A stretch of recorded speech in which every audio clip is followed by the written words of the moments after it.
ለማንኛውም ግን ቤተክርስቲያን ውስጥ ናችሁ ስልክ ቢደወል እንዳታነሱ። አዲስ አበባ ሀገረ ስብከት አንድ የሚያስመሰግን ውሳኔ አምና ወስኗል።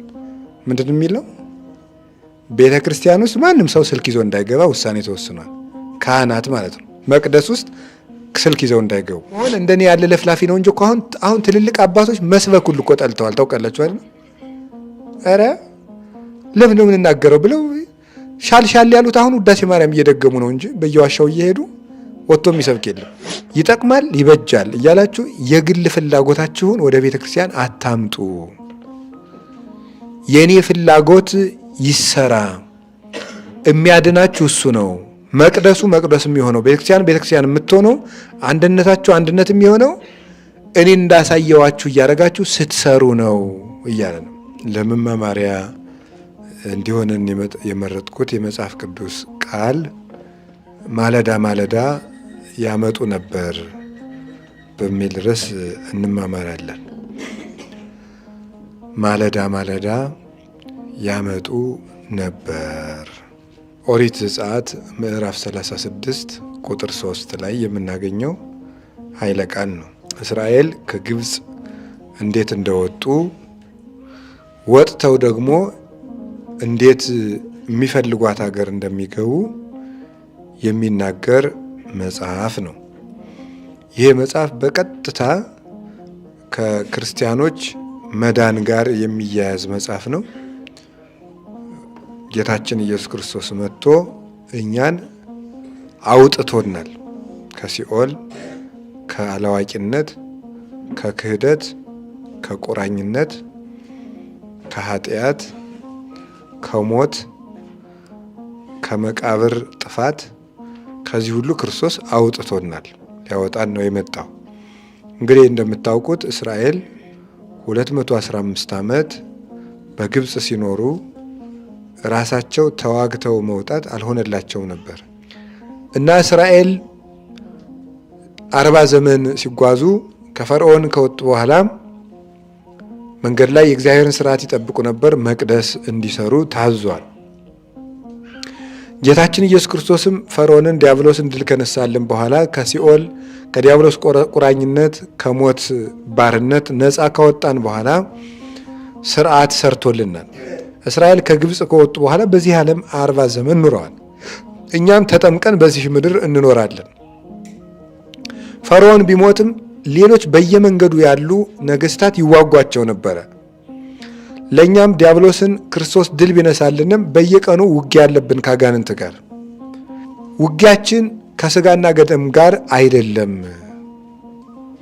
እና ከማን ጋር ነው? ከክፉ አጋንንት ጋር ነው። ምስለ መናፍስት እንኳን እለይኮንን ወላለ መጽልመት የጨለማውን ዓለም ከሚገዙት አጋንንት ጋር እንዋጋለን እንጂ ይላል ኤፌሶን ምዕራፍ 6 ላይ። ስለዚህ ውጊያችን የማያቋርጥ ነው። እስራኤል ፈርዖን ሙቶልኛል ብሎ ዝም ብሎ መሰስ እያሉ ወደ ከነዓን መሄድ የለም። መንገድ ላይ እና አግነስ ይሆናሉ። ዝም ብሎ መራመድ የለም። መንገድ ላይ ሌሎች አሉ። ያንን ውጊያ እንዲያሸንፍላቸው እግዚአብሔር ቤተ መቅደስ እንዲሰሩ አዟቸዋል። ሌሎች ስርዓቶችን ማዟል። እግዚአብሔርም በምድር ላይ ዛሬ በሐዲስ ኪዳን አጋንንት በየጊዜው ስለሚዋጉን እነሱን የምናሸንፍባት ቤተ ክርስቲያን በመካከላችን እንድትኖር አድርገዋል። ያቺ ደብተራ ኦሪት እግዚአብሔር አብሯቸው እንዳለ እየመራቸው እንደሆነ ምስክር ሆና የቆመች ምልክት ናት። ለዚህ ነው ደብተራ ስም የምትባለው። የምስክር ድንኳን ትባላለች። ወደብተራ ስምኒ እንተ ነበረት በገዳም የምትባለው ለዚህ ነው። በበረሃ የነበረችው የምስክር ድንኳን የሐዋርያት ሥራ ምዕራፍ 7 ላይ የምስክር ድንኳን ምንድነው የምትመሰክረው? እግዚአብሔር አብሯቸው እንዳለ ትመሰክርላቸዋለች። እግዚአብሔር ደመናውን አውርዶ ጋርዶ በደመናው ላይ ብርሃን ሰፍሮበት ሲያዩ እግዚአብሔር ከኛ ጋር ነው ብለው ይመሰክራሉ። ጌታችን ኢየሱስ ክርስቶስ እስከ ህልቀተ ዓለም ድረስ ከእናንተ ጋር ነኝ ብሏቸዋል ለቅዱሳን ሐዋርያት። እስከ ዓለም ፍጻሜ ድረስ ከኛ ጋር መሆኑን ምልክት የምትሆነን አንዲት ቤት አለች። እሷ ቅድስት ቤተ ክርስቲያን ናት። እግዚአብሔር ከኛ ጋር መሆኑን ምስክር የምትሆነን። እስራኤል ጠላቶቻቸውን የሚዋጉ ደብተራ ኦሪት ድንኳኗ ተነቅሎ ታቦተ ጽዮን መንቀሳቀስ ስትጀምር ነው። ሰው በነፍስና በስጋው ላይ የተነሳበትን ክፉ ውጊያ ያለ ቅድስት ቤተ ክርስቲያን ድል ሊነሳ አይችልም። ድል መንሳት የሚችለው በቅድስት ቤተ ክርስቲያን በኩል ነው። ብቻውን ተነጥሎ ዓለምን የሚያሸንፈው የለም። ጌታችን ኢየሱስ ክርስቶስ እሱ ክርስቶስ እንደሆነ ስጋን ተዋህዶ የተገለጠ መሲህ እንደሆነ ከሚያምን ሰው በቀር ዓለምን ድል የሚነሳው ማን ነው ብሎ ቅዱስ ዮሐንስ በመልእክቱ እንደነገረን የጌታችን ኢየሱስ ክርስቶስ የደሙ ማህተም የቅዱስ ስጋው በረከት ያለባት አካሉና ምልክቱ የሆነች ቤተክርስቲያንን ይዞ ሰው ሊያሸንፍ ይቻለዋል። ቅዱስ ዮሐንስ አፈወርቅ ስለዚህ ነገር ሲናገር ሰው አንተ ሰው ሆነ ከሰው ጋር ብትገጥም ወይ ያሸንፋል ወይ ታሸንፈዋለህ። ቤተክርስቲያንን ግን ብትገጥም ግን ትሸነፋለህ። መሸነፍ ብቻ ነው ቤተክርስቲያንን የገጠመ ሰው። በአንጻሩ ሰው የሚያሸንፈው ከቅድስት ቤተክርስቲያን ጋር ነው። ከቅድስት ቤተክርስቲያን ጋር የሆነ ሰው ድል ይነሳል። እና እግዚአብሔር ሲናገር ምንድነው ያለው? በመካከላቸው እንድኖርላቸው መቅደስ ይስሩልኝ አሉ። ደብተራ ኦሪት ተሰራች። በዛች ደብተራ ኦሪት ውስጥ እግዚአብሔር እንዳልኳችሁ ደመናውን እያሰፈረ ብርሃን እየሰፈረባት የእግዚአብሔር ክብር እያዩ እግዚአብሔር አብሮን አለ እያሉ ይኖሩ ነበረ። የመገናኛው ድንኳን ትባላለች። የምስክር ድንኳን ናት። እግዚአብሔር ከነሱ ጋር መኖሩን ይመሰክርላቸዋልና የመገናኛው ድንኳን ናት። የመገናኛው ድንኳን እስራኤል ከእግዚአብሔር ጋር የሚገናኙባት ያቺ ድንኳን ነበረች። እኛም ከእግዚአብሔር ጋር የምንገናኘው በቅድስት ቤተ ክርስቲያን በኩል ነው እና ያቺ ደብተራ ኦሪት ስትሰራ ምን ተደረገ? የመጀመሪያው ደብተራ ኦሪት ወይም ድንኳኗን ለመስራት ከሰማይ ሥርዓት አዩ። እግዚአብሔር ለሙሴ ሰማዩን ገለጠለት። የሰማዩን እኔ እንዳሳየው አድርገህ እንደመስራት ተጠንቀቅ አለው። ሌላ እንዳትሰራ እኔ እንዳሳየው። መጀመሪያ በሰማይ ያለውን መቅደስ ለሙሴ እግዚአብሔር ገለጠለት፣ አሳየው። ሰማዩን ጽርሐ አርያምን መንበረ መንግስትን አሳየው። ቅዱስ ያሬድ እንደተናገረ ከሁሉ አስቀድሞ ከጽዮን ምድራዊት አስቀድሞ እግዚአብሔር ሰማይን መሰረተ። በምድር ያለችውን ሙሴ የሚያንጻትን ድንኳን ከመስራት አስቀድሞ ሰማይን መሰረተ፣ ፈጠረ። ከዚያ በኋላ በሰማይ በተመሰረተችው መቅደስ አንጻር በምድር ያለችውን መቅደስ እንዲሰራ ለሙሴ አሳየው አለና የሰማዩን እግዚአብሔር ወደ ምድር አምጥቶ ለሙሴ ገለጠለትና በሰማይ እንዳየኸው አድርገህ በምድር ትሰራ ዘንድ ተጠንቀቅ አለው። ሙሴም የሰማዩን እየተከተለ ደብተራ ኦሪትን ሰራት ማለት ነው። የራሱን ጥበብ፣ የራሱን ፍልስፍና፣ የራሱን ዲዛይን፣ የራሱን ስልት፣ የራሱን ሐሳብ አድርጎ እንዲሰራ አልፈቀደለትም። የፈቀደለት የሰማዩን እያየ እንዲሰራ ነው። ዛሬ በቅድስት ቤተ ክርስቲያናችን ውስጥ ሁላችንም እንደ አቅማችን እናገለግላለን። በምእመንነት እናገለግላለን፣ በዲቁና እናገለግላለን፣ በቅስና እናገለግላለን። በከፍ ያሉ አባቶቻችን ደግሞ በጵጵስና ያገለግላሉ፣ በፓትርያርክነት ያገለግላሉ። ስናገለግል እግዚአብሔር ለሙሴ ያዘዘውን ትእዛዝ ዛሬም እግዚአብሔር ለኛ ያዛል። ምን ብሎ ነው የሚያዘው? እኔ እንዳሳየው አድርገህ ትሰራ ዘንድ ተጠንቀቅ ብሎ ያዛል እግዚአብሔር። ደብተራ ኦሪትን ስትሰራ የራስህን ሐሳብ እንዳታመጣ፣ የሰማዩን እያየ ስራ። ዛሬ በቤተ ክርስቲያን ለሚሾሙ አባቶቻችን ለሚያገለግሉ ለሁላችንም እኔን እያያችሁ ስሩ ይላል ክርስቶስ።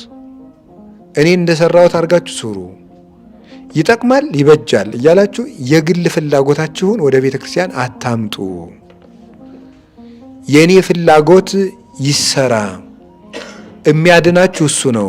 መቅደሱ መቅደስ የሚሆነው ቤተክርስቲያን የምትሆነው አንድነታችሁ አንድነት የሚሆነው እኔን እንዳሳየዋችሁ እያደረጋችሁ ስትሰሩ ነው እያለ ነው የሚያሳየን። ይሄ ነው። ለሁላችንም ይሰራል። ለሁላችንም እንደምታስቡት ከታች ሆኖ ምእመኑ እንደ ሐዋርያት ሲኖዶስ ያለ ሲኖዶስ እንጠብቃለን ይላል። ሰምታችሁ ታውቃላችሁ። እዚህ እንኳን ብለን አናውቅም። በማህበር በግልን ግን አላውቅም። እንደ ሊቃውንት እንደ ሰለስቱ ምዕት ያለ ጥሩ ውሳኔ የሚወስን የአባቶች ሲኖዶስ እንፈልጋለን ይላል። የግል ፍላጎት የሌለበት ግን እያንዳንዱ ምእመን ቤተክርስቲያን ሲመጣ የየራሱን ፍላጎት ይዞ ይመጣል። ሰበካ ጉባኤ ስታረጉት የራሱን ፍላጎት ይዞ ነው የሚመጣ። የቤተክርስቲያን ህንፃ ኮሚቴ ሲሆን የራሱን ፍላጎት ይዞ ይመጣል። ሰው ሁሉ የየራሱ ፍላጎት፣ እግዚአብሔርን የሚያስበው የለም። የየራሱ ፍላጎት ሲጨቃጨቅ የሚውል ተደጋጋሚ የምናገረው ነው። በቤተክርስቲያን ከሚደረጉ ስብሰባዎች 90% ጭቅጭቅ የኔ ሐሳብ ይሁን የማለትና የግለሰብን ፍላጎት ቤተክርስቲያን ውስጥ አምጥቶ መክተት ነው። እግዚአብሔር ከዚህ በላይ የሚጠላው ነገር የለም። እግዚአብሔር አንተን ላገለግልህ ያንተ ሐሳብ ይቅርና የኔ ሐሳብ ቤትህ ውስጥ ይግባልኝ ሲሉት አይወድም። ትልቅ ነገር ለምን አንሰራም? አሁን ለምሳሌ አንድ ጥያቄ ልጠይቃችሁ። ቅዱስ ጴጥሮስ ጌታ ልሞት ነው ሲል ምን አለው? እባክህ አይሁንብህ አለው። ጌታ ምንድን ነው ያለው? የሰውን እንጂ የማን አታስበው ነው ያለው። አሁን ክርስቶስ አይሙት ማለት ጥሩ ነው አይደለም? አይገረፍ አይሰቃይ ማለት ጥሩ አይደለም? ጥሩ ነው። ግን ይኸው የእግዚአብሔር ሐሳብ መሞት ከሆነስ እንዲሞት ከሆነስ የሚሻለው የማን ይሻላል? እስኪ ንገሩ። እኛ የመረጥነው ህይወት ወይስ እግዚአብሔር የመረጠው ሞት ነው የሚሻለው? እግዚአብሔር የመረጠው ሞት እጅግ ይሻላል። አዎ ጥዑም መሪር ዘተፈቅዶ አንተ እምነጸቃው ዘእፈቅዶ አነ አረጋዊ መንፈሳዊ የሚለው እኔ ከፈቀድኩት የማር ወለላ ይልቅ አንተ የመረጥከው ሬት ይሻላል ይላል እግዚአብሔር ሲናገረው። እኔ ከምመርጠው የጣፈጠ ነገር አንተ የምትመርጠው ሬት የተሻለ ነው። እግዚአብሔር የመረጠው መራራ ነገር እጅግ ትልቅ ብልጫ የሚሻል ነው። በእውነት ክርስቶስ ከመረጠው ሞት እንኳ ቢሆን የተሻለ ነው። ስለዚህ ይሄ የሰው ነው። ይኸው ለእግዚአብሔር እንደዚህ አድርገን እንኳን ብናስብ፣ እንደዚህ አድርገን የሞትና የህይወት ልዩነት ያክል እንኳን ብናስብ የእግዚአብሔርን ፈቃድ የሚገዳደር ከሆነ ሐሳቡ የእግዚአብሔር ጠላትነት ነው። ያንን ነው የሚለው እግዚአብሔር። ስለዚህ ደብተራ ኦሪትን ስትሰራ እኔ እንዳሳየው አድርገህ ስራ። አሁን የግለሰብ ፍላጎት፣ የሌላ እጅ ፍላጎት፣ የቤተሰብ ፍላጎት ቤተክርስቲያን ውስጥ ሲገባ እግዚአብሔር እጁን ከኛ ማሸሽ ይጀምራል። የዛ እንግዲህ እርስ በርሳችን እንተላለቃለን። መደማመጡም የለም፣ ክብርም የለም። መሪና ተመሪም ይጠፋል፣ የበላይም የበታችም የለም። ሁሉ በአንድ ላይ ይጮሃል፣ ጆሮ የለም። ያ እንዲሆን የራሳችን ፍላጎት እንድንተው ነው እግዚአብሔር ያዘዘን። ሁለተኛ ምንድነው ያደረገ? ደብተራ ኦሪትን የሚሰሩ ሰዎች ብልህ ሰዎች እንዲመረጡ ማንም እንደዚህ ያደረገው እግዚአብሔር ነው። ብልህ ሰዎችን ለመቅደሱ መምረጥ ያስፈልጋል፣ አይናማዎቹን። ስለዚህ ባስልኤል እና ኤልያብ የሚባሉ ልባም ሰዎችን መረጠ። አያችሁ፣ አሁን እኛ በዚህ ዘመንም እስራኤል የ40 ዘመን ጉዞ የኛ በዚህ ምድር ከቤተ ክርስቲያን ጋር የምናደርገው ጉዞ ነው። አሁንም ቢሆን ከቅድስት ቤተ ክርስቲያን ጋር እንድንሻገር ካስፈለገ የመጀመሪያው የእግዚአብሔርን ሐሳብ በስብሰባችን ማስቀደም ነው። ሁለተኛው ምን ማድረግ ይመስላችኋል? ልባም ሰዎችን ቦታ እንዲሰጣቸው ማድረግ ነው። ቦታ እንዲያገኙ ማድረግ። አይን ያላቸው፣ ጆሮ ለእግዚአብሔር ያላቸው፣ አይን ያላቸው ትናንትና ዛሬን፣ ዛሬና ነገን የሚያገናኙ 360 ዲግሪ ቃኝተው የሚጎዳና የሚጠቅመውን የሚያዩ አይናማ ሰዎች መምረጥ ነው። ለነሱ ቦታ መስጠት፣ ማዳመጥ። እንደኔ ያለ ለፍላፊ ነው እንጂ አሁን ትልልቅ አባቶች መስበክ ሁሉ እኮ ጠልተዋል። ታውቃላችሁ አይደል? ኧረ ለምን ነው የምንናገረው ብለው ሻል ያሉት አሁን ውዳሴ ማርያም እየደገሙ ነው እንጂ በየዋሻው እየሄዱ ወጥቶ የሚሰብክ የለም። ያው እኛ እንግዲህ ቅሪቶቹ እየለፈለፍን ነው። እንግዲህ ሁሉንም እግዚአብሔር ያውቀዋል። ስለዚህ ምንድነው መሆን ያለበት? ለሚናገሩ አባቶች ጆሮ መስጠት። ይሄ ትልቅ ነገር ነው። አሁን እንደ ቤተ ክርስቲያን እንድናልፍ ነው የምነግራቸው ያለ። ተጓዦች ነን፣ የከነዓን መንገደኞች ነን። ስንሄድ አንድ ለቤተ ክርስቲያን የሚያስፈልገን ልብ ላለው ሰው ቦታ ይሰጠው፣ ዓይን ላለው ሰው ቦታ ይሰጠው። ለማንኛውም ግን ቤተ ክርስቲያን ውስጥ ናችሁ ስልክ ቢደወል እንዳታነሱ። አዲስ አበባ ሀገረ ስብከት አንድ የሚያስመሰግን ውሳኔ አምና ወስኗል። ምንድን የሚለው? ቤተ ክርስቲያን ውስጥ ማንም ሰው ስልክ ይዞ እንዳይገባ ውሳኔ ተወስኗል። ካህናት ማለት ነው። መቅደስ ውስጥ ስልክ ይዘው እንዳይገቡ። እውነት ነው፣ የእግዚአብሔር ሰዓት ስለሆነ። ቅዳሴ ላይ ሰምታችኋል። ዝውእቱ ምንድን ነው ጊዜ? ይሄ የምስጋና ጊዜ ነው። ይሄ የምስጋና ጊዜ እግዚአብሔርን የምናመሰግንበት ነው። ጊዜ ሰብሖቱ ለመድኃኒነ መፍቀሬ ሰብ ክርስቶስ፣ ሰውን የሚወድ ክርስቶስን የምናመሰግንበት ጊዜ ነው። አሁን ሌላ ጊዜ ለሌላ ጉዳይ እድል ፈንታ የለውም፣ እዚህ ቦታ የለም። አሁን ክርስቶስ የሚመሰግንበት ጊዜ ነው ተብሎ የሚነገረን ለዚህ ነው። ቅዳሴው ላይ አዋጅ ተደርጎ ወደ ጉዳዩ ስመልሳችሁ፣ አሁን የኦሪቱን መቅደስ ለመስራት የድንኳኗን መጀመሪያ የሰማዩን ማየት፣ ቀጥሎ ልባም ሰው መምረጥ፣ ሶስተኛ ምንድነው ያደረጉት? ሰው ሁሉ ያለውን እንዲያመጣ። እስኪ ሰው ሁሉ ያለውን እንዲያመጣ ብሎ ምን አላችሁኝ? ሰው ሁሉ ያለውን እንዲያመጣ። ሰው ሁሉ ያለውን እንዲያመጣ ማለት ምን ማለት ነው? የእስራኤል ልጆች እያንዳንዳቸው ልክ ከወርቅ ሳጥን ባይኖራቸው እንኳን ምናቸውን ይዘው ይመጣሉ? ጉትቻ፣ የወርቅ ጉትቻቸውን፣ የወርቅ አምባራቸውን፣ የብር ጉትቻቸውን ይዘው እንዲመጡ አደረጋቸው። ሰው ሁሉ ያለውን ይዘው እንዲመጣ ማድረግ ማለት ነው የምእመናን ሁሉንም ጸጋቸውን ወደ ምን ማምጣት ነው? ወደ ቤተ ክርስቲያን ማምጣት ነው። ትልቅ ወርቅ ወቄት ያመጣም ይቀበላል። ጉትቻዋን ይዛ የምትመጣም ይቀበላታል። ሙሴ የአንገቷን ማርዳ ብታመጣ ይቀበላታል። የሚጣል የለም ነው። ምን ማለት ነው?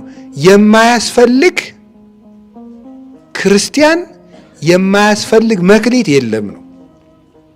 የምእመናንን ሁሉንም ጸጋቸውን ወደ ተግባር መለወጥ ያስፈልጋል። የሚጽፈው እንዲጽፍ፣ የሚያቅደው እንዲያቅድ፣ ኮምፒውተር የሚሰራው ኮምፒውተር እንዲሰራ፣ ሳይንስ የሚችለው ቤተክርስቲያን በሳይንስ እንድትሻገር ያን እንዲሰራ፣ ሁሉን የቤተክርስቲያንን መክሊት ወደ ቤተክርስቲያን አምጥቶ መጠቀም፣ ሁሉም ያለውን እንዲያመጣድ። የማያስፈልግ ሰው ለቤተክርስቲያን የላትም። ልንገራቸው፣ እገሌ ለቤተክርስቲያን ወሳኝ ሰው ነው እና እገሌ ደግሞ የለም። ስለዚህ ማንም ሰው ለቤተክርስቲያን ጠቃሚ ነው ብሎ የልጆቿን እናታችን ቅድስት ቤተክርስቲያን አሁን በዚህ ዘመን ማድረግ ያለባት የልጆቿን መክሌት ወደ ቤቷ ማምጣት ነው። ሸክፋ ከነ ልጆቿ ማለት ነው። ሲመጡ ግን ምናቸውን ይዘው ነው የሚመጡ? አንዳንዶቹ ደም እየፈሰሳቸው ነው የሚመጡ። አንዳንዶቹ 7 ጋኔን ሰፍሮባቸው ነው የሚመጡ። ገብቷችኋል? ሲመጡ ዝም ብሎ አይመጡም። ግን ይምጡና ጋኔኑን ታስለቅቀው፣ እግዚአብሔር ያስለቅቀው። የሚፈወሰው ይፈወሳል፣ የሚማረው ይመራል፣ ችኩሉ ይረጋጋል፣ ስሜተኛው ይሰክናል። እንደ ቅዱስ ጴጥሮስ እኔ አልክድም የሚለው ሁሉ ቀስ ብሎ እየሰከነ ይሄዳል። ቤተክርስቲያን ልጆቿን መሰብሰብ እና ቤተክርስቲያን የጠመመን አቅንታ፣ የጎደንን ሞልታ፣ የጠፋን ፈልጋ መጠቀም የምትችልበትን ስልጣን ክርስቶስ ለቤተክርስቲያን ሰጥቷታል። ስለዚህ ይሄ መንግስተ ሰማያት በባህር ውስጥ የተጣለች ምን ትመስላለች ነው የሚለው? መረብ ትመስላለች ያለ ለዚህ ነው። ቤተክርስቲያን በዓለም ውስጥ የተወረወረች መረብ ሆና ልጆቿን ሁሉ የምትሰበስብ ናት። እንደዚያ ነው። ያ ተሰብስቦ መጥቶ ይረባል፣ ይጠቅማል። እንግዲህ ቤተክርስቲያንን ከሚመሩ ሰዎች ይሄ 3 ነገር ይጠበቃል። ያስተማረን የመከረን ልዑል እግዚአብሔር ክብር ምስጋና ይግባው። ሁሉን የምትችል የእግዚአብሔር ሰላም ከእናንተ ጋር ትሁን።